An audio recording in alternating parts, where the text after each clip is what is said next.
Go!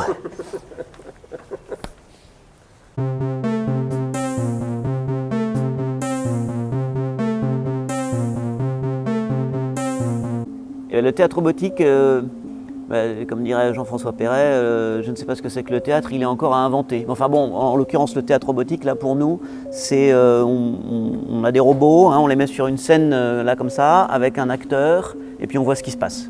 C'est vraiment une expérience entre une machine et un humain. Il y a deux grandes catégories de robots, c'est les anthropomorphes et les non-anthropomorphes, ceux qui ressemblent à l'humain, ceux qui ne ressemblent pas à l'humain. Dans ceux qui ressemblent à l'humain, il y a ceux qui ont certaines caractéristiques de l'humain, c'est-à-dire bon, juste les proportions, mais bon, on voit que c'est une carcasse. Et puis il y a les androïdes.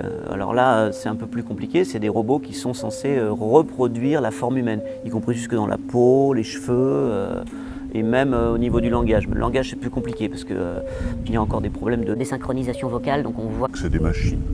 Puis la deuxième grande catégorie, c'est les non-anthropomorphes. Alors là, on a de tout.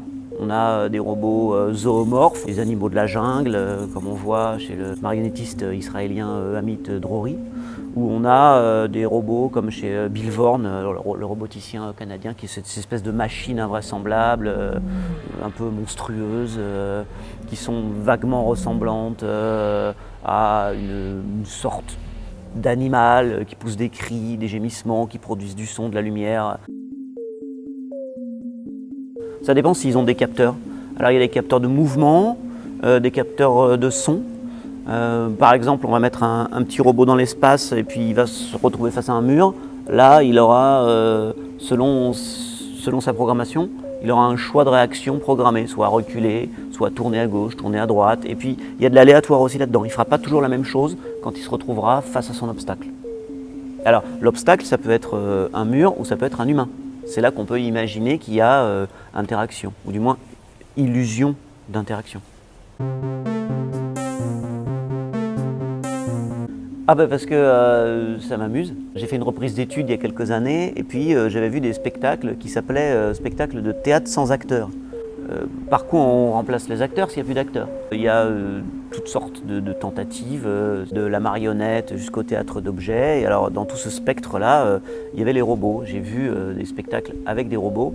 Ça m'a fasciné parce que je me suis retrouvé face à quelque chose qui est vraiment de l'ordre de la nouveauté. On a vu des robots en 1920 avec la pièce de Karel Čapek, La Roure, où c'était des humains qui jouaient des robots. Mais maintenant, là, c'est des robots qui jouent des robots.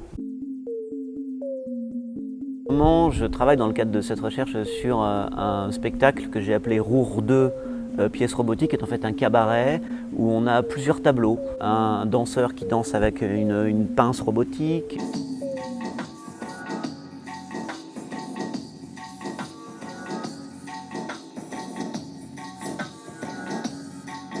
Des robots jouets, des petits robots, mais qui sont assez rigolos, avec lesquels on essaye d'interagir.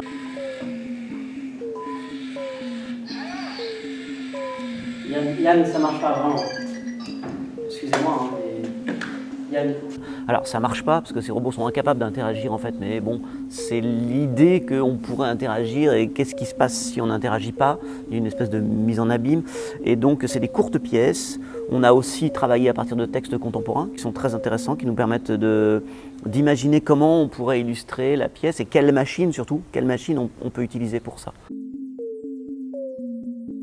On essaye de voir ce que ça produit comme effet du point de vue de l'acteur et du point de vue du spectateur. C'est cette triangulation-là entre machine, acteur, spectateur qui nous intéresse et donc évidemment on essaye de faire une mise à l'épreuve sur la scène de toutes ces interactions et des réactions qu'on peut avoir en tant que spectateur ou en tant qu'acteur face à ces machines inédites et surprenantes. Plein de problèmes, que des problèmes. Des fois les robots ils veulent pas marcher. Alors quand ils marchent pas, pour trouver la panne ça prend déjà un temps infini et ensuite pour réparer c'est pareil parce qu'on n'a pas forcément toujours la solution. On a l'impression que c'est ça, c'est un fait, tout le monde nous dit il y aura des robots demain partout. Et en tout cas au théâtre il y en a, mais ça demande de l'énergie, ça demande de la patience, ça demande de l'argent, ça demande du temps. Mais quand ça marche c'est génial. Journée d'études, peut-être ici, à la Maison de la Recherche. On est en partenariat avec la ménagerie technologique l'IUT de Cachan, Il y a un festival de robotique là au printemps, il y aura une production littéraire. L'idée c'est après de communiquer et d'essayer de faire en sorte que cette recherche se poursuive avec des jeunes doctorants qui voudraient travailler sur la question, qui est une question pionnière. C'est mon directeur de thèse qui disait ça, un thème pionnier. Je pense que le théâtre dans 20 ans se sera saisi, comme il le fait en ce moment, mais un peu timidement, de la question des mutations, je veux dire des mutations identitaires, sur le corps, la fin du corps biologique, ou alors en tout cas l'hybridation, la cyborgisation, ces questions-là, disons, éthiques, anthropologiques, sociétales, c'est sûr, on va en parler, parce qu'on en parle déjà. Ça sera un théâtre technologique, évidemment, puisque ça l'est déjà. Un théâtre robotique, je suis moins sûr, étant donné toutes les difficultés que ça suppose, l'argent. Mais en tout cas, ça sera un théâtre qui va parler de technologie, qui va parler de l'humain, mais dans une version, disons, augmentée, pour reprendre un terme à la mode.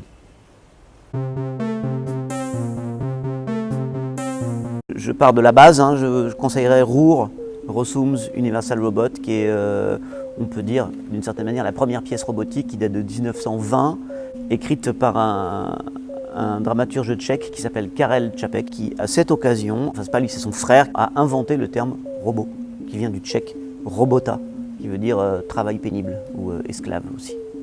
C'est une dystopie, ça raconte la prise du pouvoir du monde des humains. Les humains sont vaincus par les robots, mais bon allez, je spoil, à la fin de la pièce, les robots parviennent à percer le secret de la reproduction. Donc finalement, c'est des robots qui s'humanisent.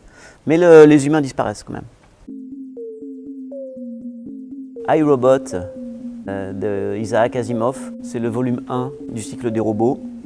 C'est un peu fondateur, surtout d'un renouvellement, parce qu'avant, bon, on avait droit au châtiment du démiurge, le mythe du golem, c'est-à-dire qu'on crée une créature, l'homme se prend pour Dieu, il crée un monstre, le monstre est détraqué, il se retourne contre son créateur, etc., etc. On avait ça en boucle, c'est l'histoire de Frankenstein et tout. Alors que Asimov, lui, il a imaginé, inauguré un principe collaboratif entre les humains et les robots à travers les fameuses 3 lois de la robotique.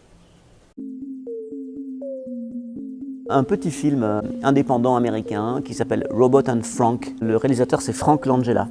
C'est un film à petit budget avec un robot perverti par un vieux cambrioleur qui réalise un coup de maître avec l'aide de son robot qui est censé le rendre plus éthique et le configurer pour être un humain raisonnable. Et finalement, c'est le robot qui devient un cambrioleur. J'aime bien le renversement. S'il y a des gens qui veulent me filer du fric pour continuer à m'amuser avec mes robots, je suis d'accord. Je ne sais pas si on peut le dire comme ça. Comme disait Woody Allen, tant que j'ai de l'argent pour faire des films, ben, je ne me prive pas de faire des films. Donc moi, tant que j'ai de l'argent pour faire de la recherche avec des robots, je ne me prive pas de faire de la recherche avec les robots. Ouais. Attends, je vais faire. Tu filmes, hein? Ouais. Non, je suis à l'aise partout, moi. Je peux me mettre comme ça un peu.